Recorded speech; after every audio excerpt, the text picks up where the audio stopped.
banyak benda yang membuatkan saya rasa, oh okay, aku ada family members yang betul-betul support aku. Even kan, ada satu malam tu, saya tak sedar pun benda ni berlaku. Saya pukul isteri saya, pukul gila-gila. Saya tak percaya apa yang dia cerita sebab ada lebam-lebam. Lepas tu bila check CCTV, yes, saya pukul dia. Saya punya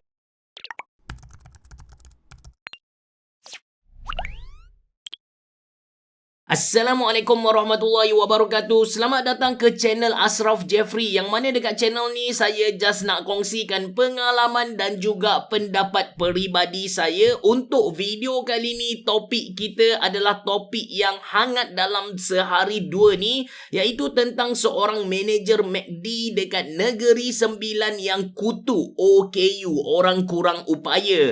Secara ringkas cerita dia, hari yang mana sepatutnya OKU tu bekerja tapi OKU tu tak datang disebabkan salah tengok jadual lah. Dekat jadual tu nama orang lain semua ada, tetapi untuk OKU tu dia tulis nombor apa kita kata, nombor pekerja. Yang mana OKU ni dia punya hidup diuruskan oleh mak ayah dia. Jadi mak ayah dia tak hafal nombor tu, maka berlakulah isu ni. Untuk itu OKU tu dimarah oleh manager, yang mana manager tu bagi tahu kalau kau manusia, kau kena datang cuci lobby. Kalau kau nombor ataupun kalau kau nombor, kau tak payah datang pun tak apa, sebab nombor ni bodoh sikit lah. Jadi abang dia yang baca mesej ni agak marah, so dia pun serang manager tu dan dia viralkan isu ni, which is saya 100% bersama dengan abang dia dalam kes kali ni. Dan Alhamdulillah McD dah pun ambil tindakan terhadap manager tersebut lah. Untuk cerita penuh, maybe ada penceritaan saya yang salah, anda boleh klik link dalam ruangan description box below untuk baca benda ni secara terus dekat Facebook abang dia.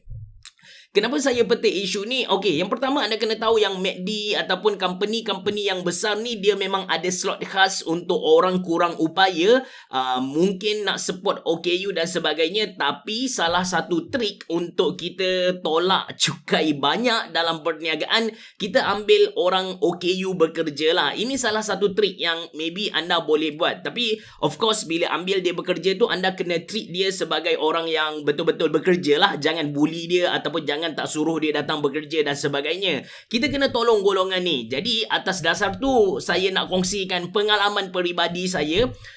Dekat Mona Lisa, saya ada sebuah kedai komputer dekat KB Mall, Kota Baru, Kelantan. Kalau anda nak beli barang komputer, kami pun ada jual secara online. Link ada dekat bawah. So, ditakdirkan Allah, saya kenal seorang brother ni, which is sangat rapat dengan saya ketika di sekolah dulu. Dia excellent, dia adalah ketua pelajar, dia banyak tolong saya. Tapi Allah nak uji dia, dia tiba-tiba jadi, kita kata putus wayarah dekat dia punya otak tu. Ada masalah sikit.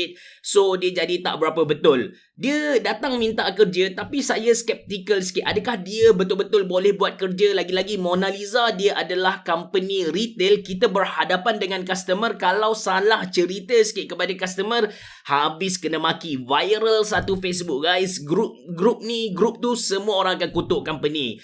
Saya tak berapa nak ambil dia walaupun dia banyak jasa kepada saya, tapi ayah saya rasa yang dia patut dibantu. Maka ayah saya ambil dia bekerja. Saya tak ada halang apa-apa sebab ayah saya ambil. Cuma kalau viral, saya yang kena jawab dekat semua dekat Facebook dan sebagainya. Hari pertama dia masuk kerja Hari pertama dia masuk kerja, apa yang dia buat? Dia mengorat janda kedai sebelah. Dia tak bekerja sangat, tapi dia banyak mengorat janda sebelah. Which is kami tengok benda ni tak berapa bagus. So kami decide untuk hantar dia ke HQ. Dekat HQ tu kita ada warehouse, lepas tu kita ada procurement, lepas tu kita ada juga untuk install software lah. Dulu kita orang install siap-siap sebelum jual kepada customer. So dia tak boleh angkat barang, bukan sebab dia tak gagah, tapi lepas dia ada penyakit tu, dia jadi macam perlahan. Dia selalu senyum dekat orang, kita suka tengok dia, cuma dia berjalan tu memang perlahan, slow-mo gila.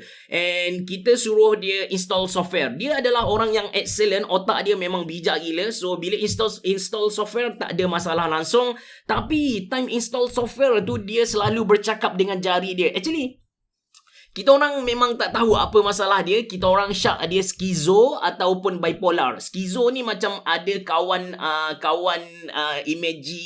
apa kita kata, imagination friend, anda boleh tengok satu movie yang cerita pasal skizo ni, iaitu Beautiful Mind. Bagaimana seorang yang bijak gila dalam matematik, dia ada seorang roommate, yang mana roommate dia tu sebenarnya tak wujud pun. Anda boleh tengok movie tu, sangat bagus untuk bagi pendedahan kepada kita tentang skizo. Lepas tu bipolar pula, dia ada dua karakter dalam badan dia. Satu yang bijaksana, satu yang mungkin marah orang, satu lagi mungkin yang slow gila. Yang ni biasa boleh nampak dalam anime lah. Anime ada banyak macam ni.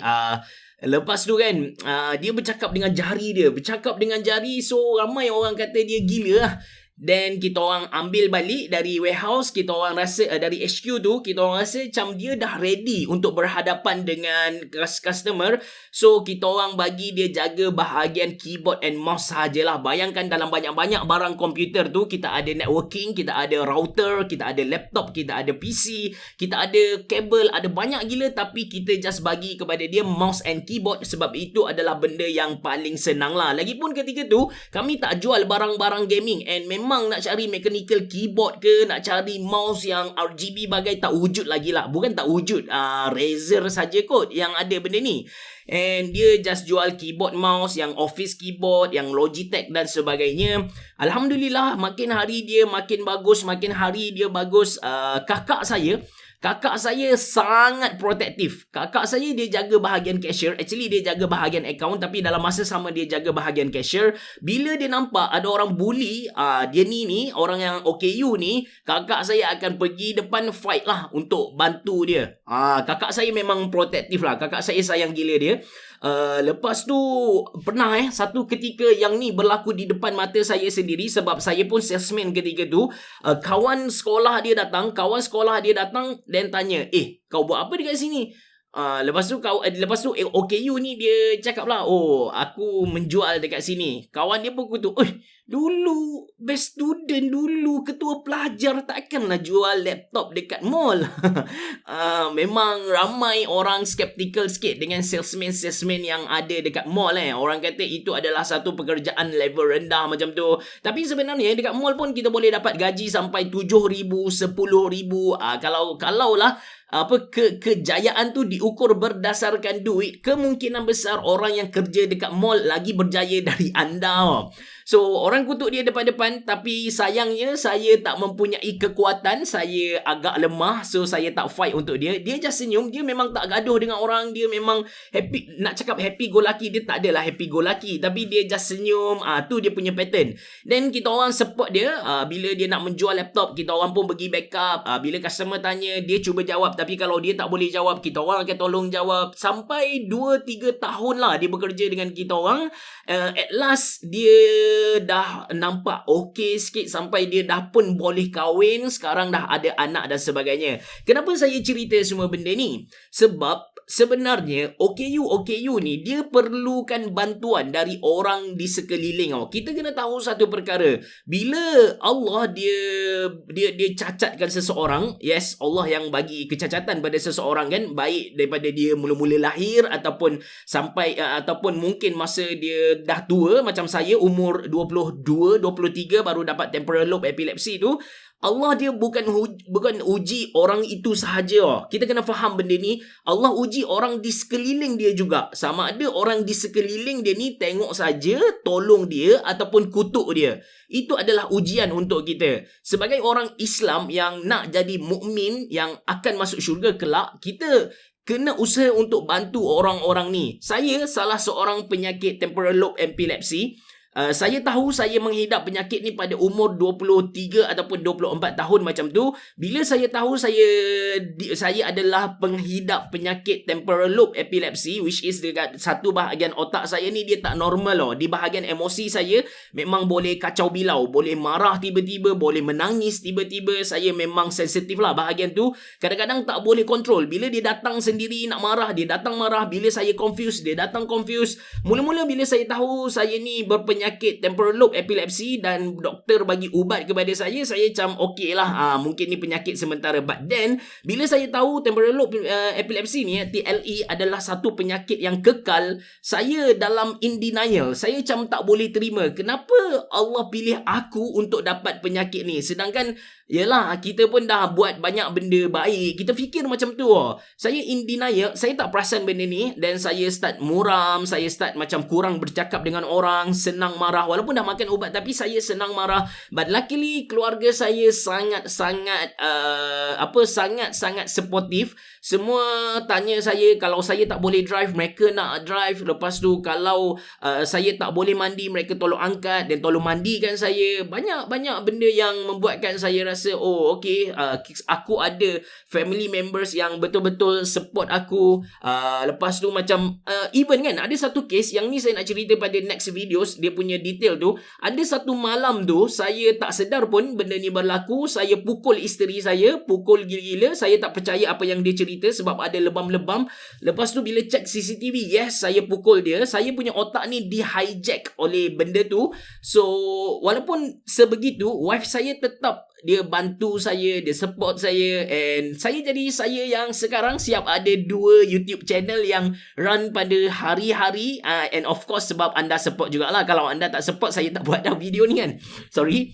So apa message yang saya nak cerita kepada anda ialah kita sebagai orang yang sihat ni, kita kena bantu orang yang lemah dari kita. Bantulah dari segi, kalau tak boleh bantu dari segi fizikal, nak jaga orang sakit ni bukan senang. Kadang-kadang kita dengar macam cerita anak-anak abaikan ayah, mak, bapa stroke. Mungkin bila kita dengar cerita sebegitu, kita marah, kita kata anak yang tak bertanggungjawab dan sebagainya. But trust me, kalau kita duduk di tempat mereka tu, kita boleh guarantee tak kita akan jaga mak ayah kita tu. Sebab orang stroke ni susah gila nak jaga. Dia punya emotion tak stabil. Bila terkencing, dia pun akan frust, dia akan marah diri dia akan marah orang luar. That's why bila kita baca berita-berita sebegitu, kita tak boleh terus blame dia punya anak-anak kan. Kadang-kadang kita sendiri pun tak boleh buat benda tu. Katakan kita punya wife sakit, adakah kita boleh 24/7 duduk sebelah dia? Tak ada. Kita pun kena kerja, kita pun kena jaga diri kita pun nak enjoy. So kita yang penting kita jangan judge orang, dan yang penting juga bila mana berlaku di sekeliling kita kena support dia. Kalau tak boleh support secara fizikal, maybe secara emosi, kita pun bagi tahu dia boleh bagi saja positive word, bagi saja kata-kata semangat.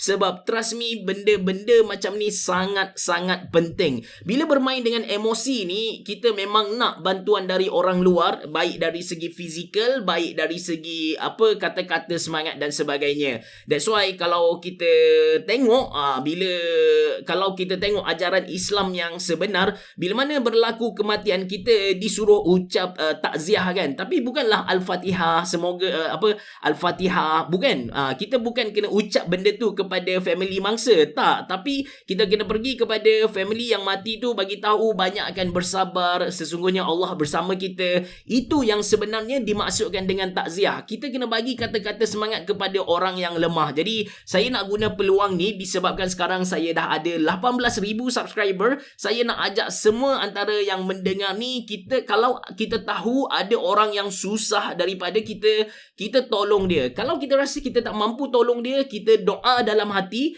bahawa kita doa macam, ya Allah permudahkan hidup dia. Bab doa ni kan, kadang-kadang bila kita pergi dekat hospital, kita tengok orang yang sakit, orang yang susah, kita diam-diam doa kepada dia, ya Allah pulihkanlah kesakitan saudara se-Islam denganku ni, ya Allah. Tak payah bagi tahu dia, kita just bagi tahu dalam hati kita. Ketahuilah yang doa, salah satu doa yang dimakbulkan ialah doa seorang muslim kepada seorang muslim yang lain, sedangkan yang muslim tu tak tahu pun dia didoakan oleh orang tu. Jadi doa benda percuma, benda yang senang kita amalkan. Mulai hari ni kita amalkan. Nampak orang susah sikit, kita pakai kereta, syok duduk dalam aircon, tiba-tiba ada orang naik motosikal, lepas tu dia pikul anak dia dalam hujan, kita doakan dia keselamatan dia, kita doakan kesejahteraan dia. Itu yang paling penting lah. Jadi balik kepada isu MACD tadi, tahniah kepada pihak pengurusan MACD sebab ambil tindakan yang sepatutnya kepada orang yang, saya boleh kata kalau kutuk OKU ni, kalau buat jahat kepada OKU ni,